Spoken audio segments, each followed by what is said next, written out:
Well, thank you all for coming this afternoon. I appreciate having the chance to share some information with all of you regarding the Villa and the potential opportunities that might exist to us in the Goffstown School District as we think about our space needs.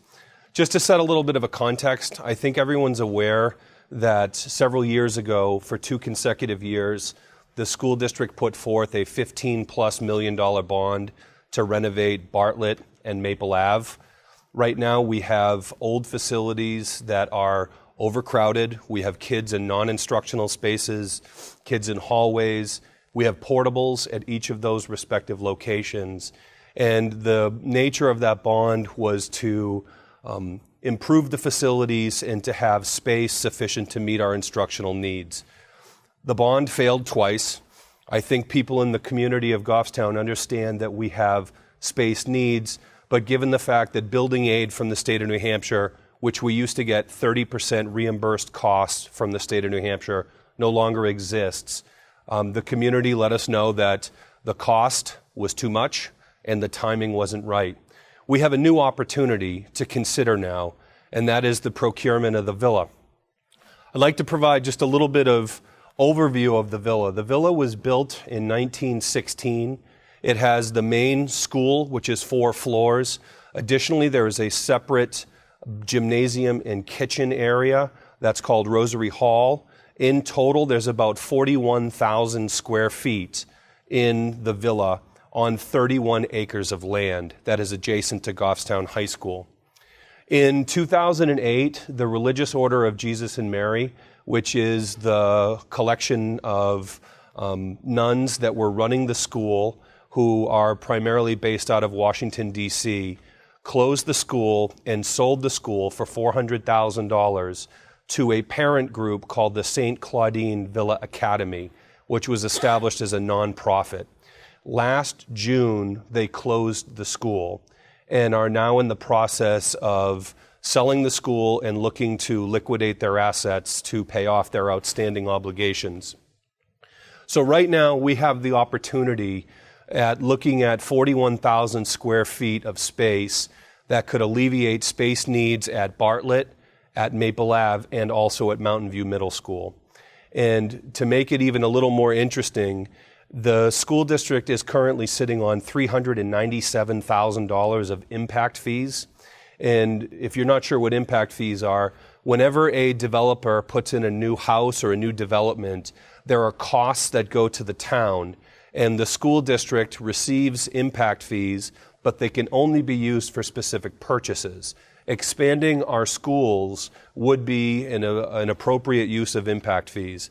So for $400,000, depending upon what the overall cost would end up being for the Villa, we could almost have potentially a cost-neutral situation where we're using impact fees to purchase the Villa.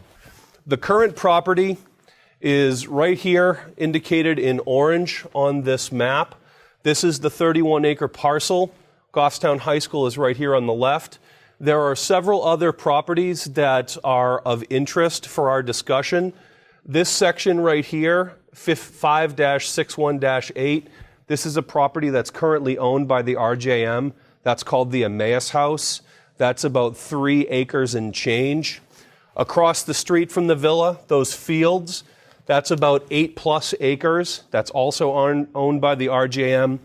And this parcel right here, 5-62, this is the Goffstown Junior Baseball fields. And this little sliver is the gravel parking lot that goes along with it. So right now, the RJMs are in conversation with us. They are essentially looking to liquidate their assets and get out of the town of Goffstown. So there are some possibilities that other parcels of land which have value to the community, to the town, also could be reviewed and analyzed further. And in fact, the school board is considering what the potential cost of these properties would be. Our original thinking is the Emmaus House property would be of great value to us, because when we look at this 31-acre parcel, there's a section right in here that would be a suitable school building lot from our perspective. And our thinking was that this house could be demolished and that could be a road going into a future school. Not that we have any plans of building a school, but land comes at a premium, and we could have a parcel of land that, whether it's 20 years or 40 years, we would still own. However, as we've learned more, there has been an easement indicated by this purple road to a local builder who has the right to build a 50-foot road through the Emmaus property and across the Villa property, accessing a parcel of land down here.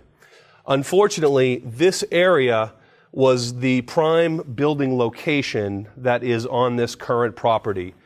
The blue areas here and here indicate wetlands. So right now, we are looking at having some surveying work done to analyze, is there any other buildable land? Could fields or other infrastructure elements be developed? But right now, the easement that is that road is a big deal. And it really does detract from what we perceive the value of the 31 acres at the Villa, as well as that Emmaus House property next door. So how would we use the Villa? Current options that we are considering and will continue to consider. One is moving Bartlett altogether, and the 200 or so students would easily fit within the Villa. A lot of people have strong feelings that Bartlett is a special place, and that actually isn't our recommendation. Our recommendation is the creation of an upper elementary school, which would be for grades 4 and 5, that would be moved from Maple Ave, Bartlett, and from Mountain View, and create a 2-year sort of intermediate school before kids go on to Mountain View. There are a lot of school districts that have this model. In fact, local towns, Bedford and Merrimack, both have this kind of model as part of their program. We would also look to, if space permitted, to move the SAU offices. Currently, we have our alternative ed high school program that rents space from New England Sheet Metal to the tune of about $24,000 a year. That program could be relocated over at the SAU building, and thus alleviating the cost for the ongoing annual rental of that property. Additionally, if we moved the SAU administrators would be available to help out with any administrative functions within the school. It could be bus duty, lunch duty, parent meetings, or any situations that might occur where additional administrative support was warranted.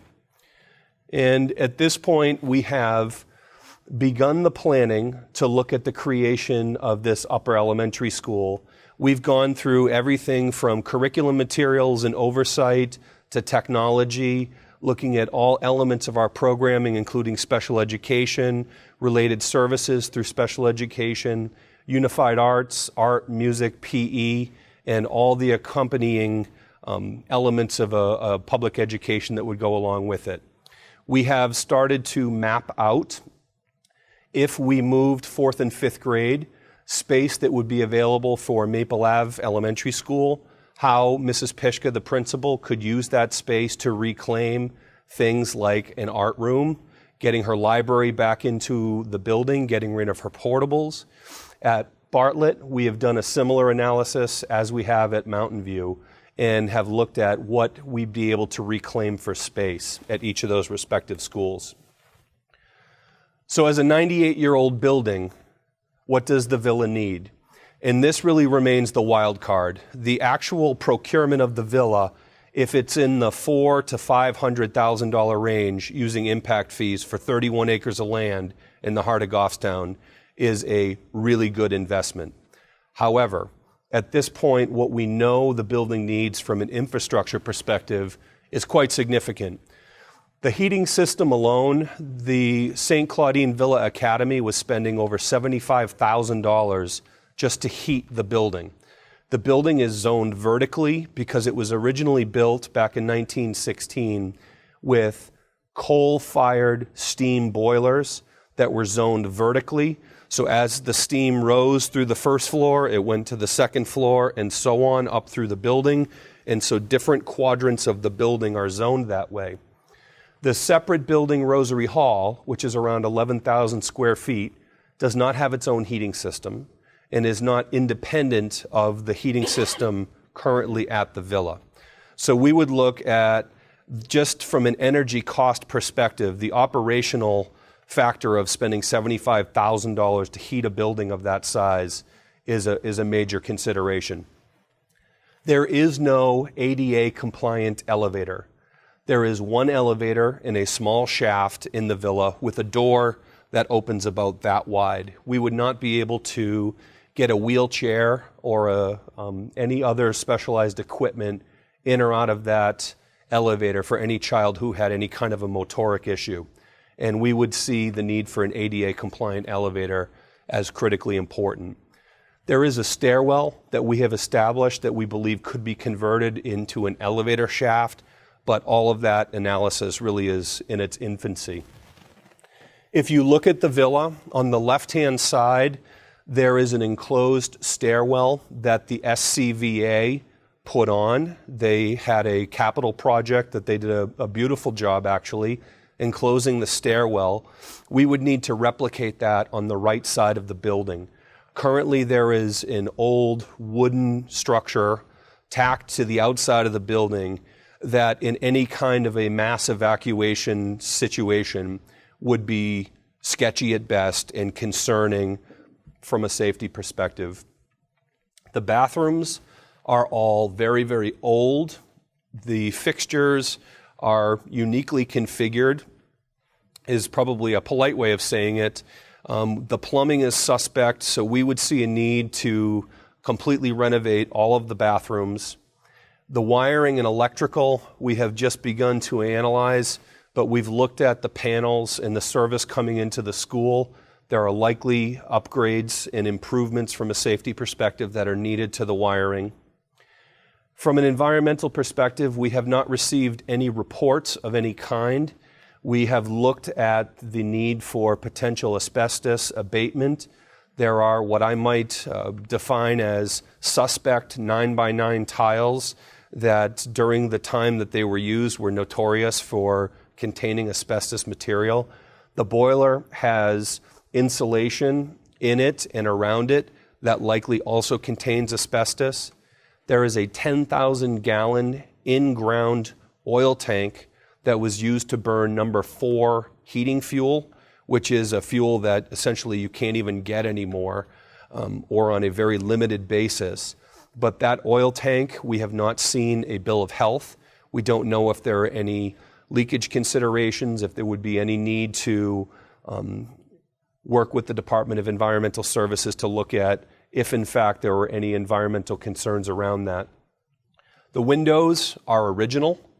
They are beautiful, but from an energy efficiency perspective, likely a major contributor to the amount of money that the SCVA was paying for heating.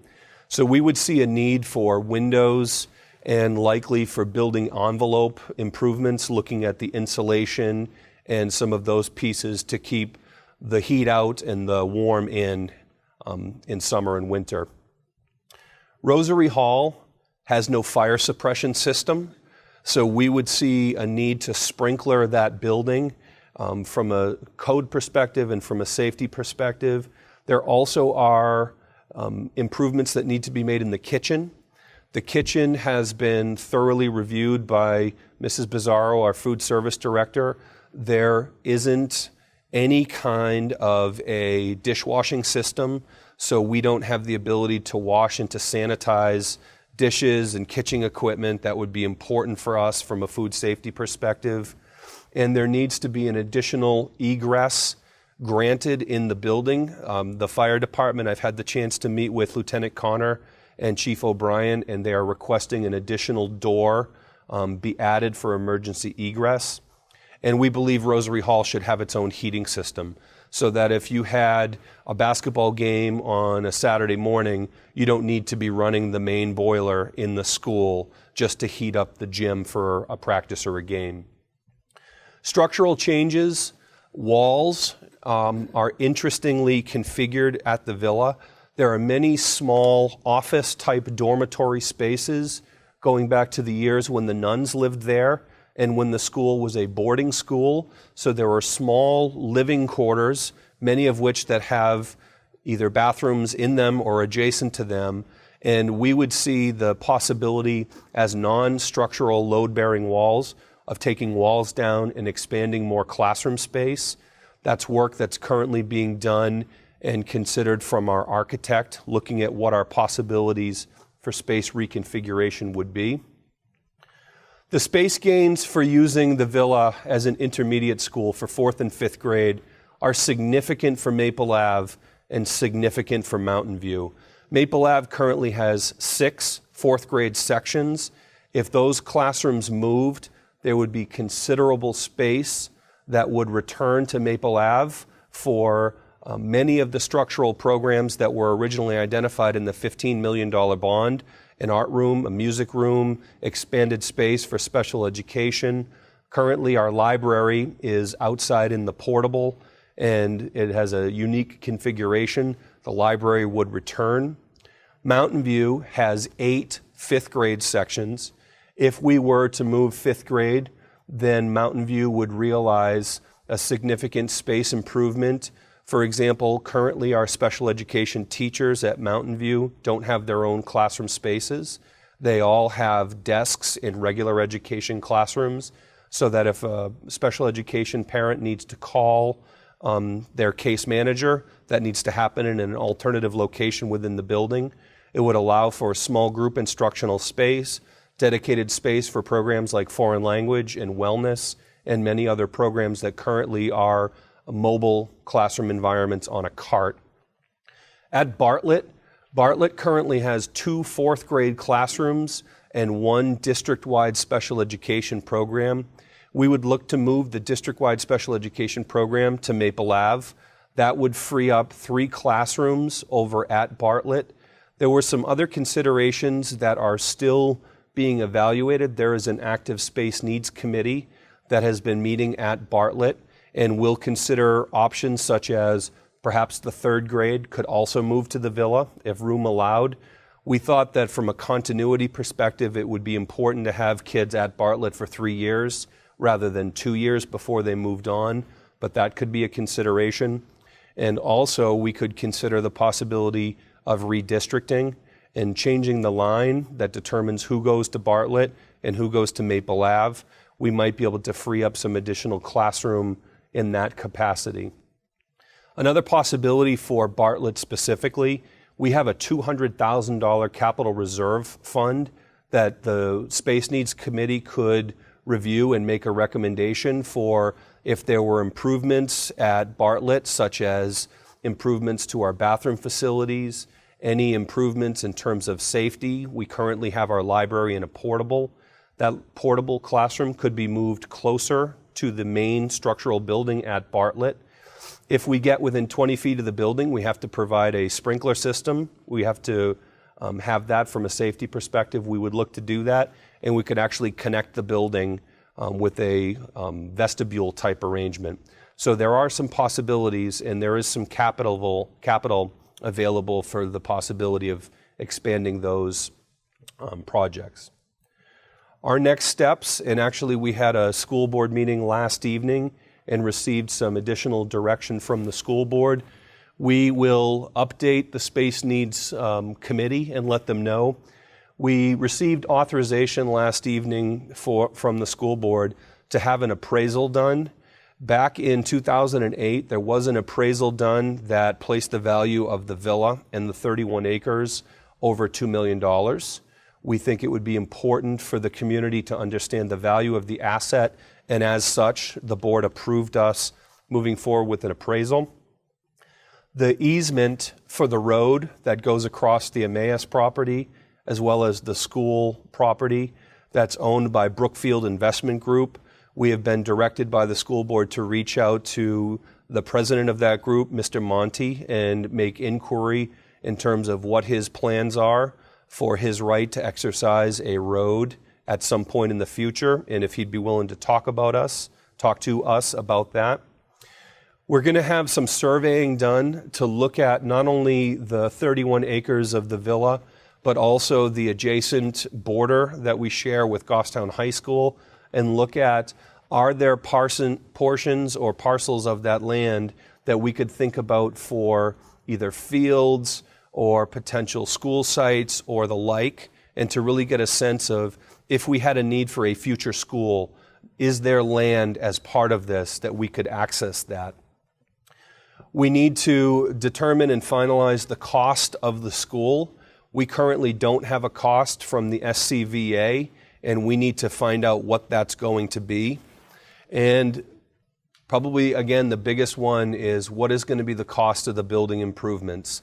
We look at 41,000 square feet, and there are some guidelines within school building renovations that say there is a per square foot cost that you could assume for renovations and facility improvements. And those estimates can vary widely depending on the needs of the building, but we figure somewhere as a minimum at least $60 a square foot. And until we finalize those numbers, we really don't have a sense of whether this project is a viable option or not. And certainly we want to bring a recommendation to both the school board and to the community. If this is an asset that we could have short-term gain for increased classroom space, alleviating the overcrowding at Mountain View, Maple Ave, and Bartlett, and then the possibility of a future school site 10, 20, 30 years down the road, we would see that as a real gain for the community. So we will continue to look into the building needs and to look at the environmental evaluation, including asbestos abatement and that in-ground oil tank that I spoke to you about. And then we've got to continue, how would we logistically structure the school? What would it look like from an administrative perspective for teachers? Can we repurpose existing staff to cover the supervision and teaching needs of the villa? Based on square footage, we'd have to determine if we had to increase any sections, thereby increasing teachers. There is a per square foot requirement in the New Hampshire minimum standards, which is 36 square feet per child in a classroom. So if we are not able to structurally reconfigure and make the classrooms larger, we might be in a situation where we have restrictions of how large the classrooms could be. So we need to complete that analysis, and we need to work with our architect to get a good sense of what the possibilities are for that school and for that structure. But really, for what we hope would be, if we're able to do the renovations for a reasonable price, requiring and being able to use impact fees to purchase the villa, we could potentially save a historic Goffstown landmark and a building that was well built back in the day, and we could have it open and running for its 100th birthday, servicing the community of Goffstown.